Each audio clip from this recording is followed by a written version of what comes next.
Se on nähdyksi ja kuulluksi tulemista.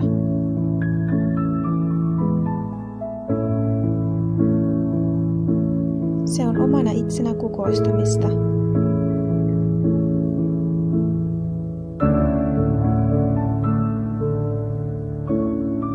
Se on etsimistä ja löytämistä.